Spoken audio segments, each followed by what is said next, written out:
புதுவையில குழந்தைகள் வாங்கி சாப்பிடும் பஞ்சு மிட்டாயில் ரொடமின் பி என்ற நச்சுப்பொருள் இருப்பதை கண்டுபிடித்திருக்கிறார்கள்.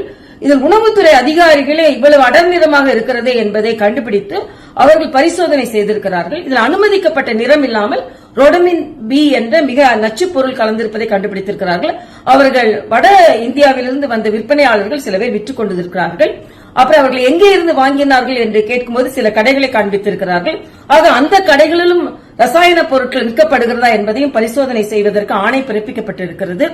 அது மட்டுமல்ல, யாரெல்லாம் இப்படிப்பட்ட பஞ்சு மிட்டாய்களை விற்கிறார்கள் என்பதையும் கண்டுபிடித்து அவர்களிடமிருந்து இத்தகைய நச்சுப் பொருட்கள் இருந்தால் அதை பறிமுதல் செய்யப்பட்டு, அது மட்டுமல்ல அவர்கள் விற்பனை செய்ய வேண்டுமென்ற உணவு பாதுகாப்பு அதிகாரிகளின் சான்றிதழ் பெற வேண்டும் என்ற ஒரு ஆணையம் பிறப்பிக்கப்பட்டிருக்கிறது. சில வியாபாரிகள் என்ன சொன்னார்கள் என்றால், தமிழகத்திலிருந்து சில பொருட்களை வாங்கி வந்தோம் என்று சொன்னார்கள். தமிழகத்திலும் இத்தகைய பரிசோதனைகள் செய்யப்படும் என்று நான் நம்புகிறேன். புதுவையை பொறுத்த மட்டில் இத்தகைய நச்சுப் பொருட்கள் முற்றிலுமாக தடை செய்யப்பட்டு பொதுமக்கள் பாதுகாப்பாக இருக்க வேண்டும் என்ற ஆணை பிறப்பிக்கப்பட்டிருக்கிறது.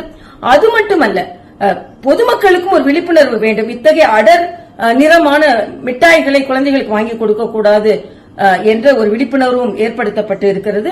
அதனால் அனைவரும் பாதுகாப்பாக இருக்க வேண்டும் என்பதே நமது எண்ணம்.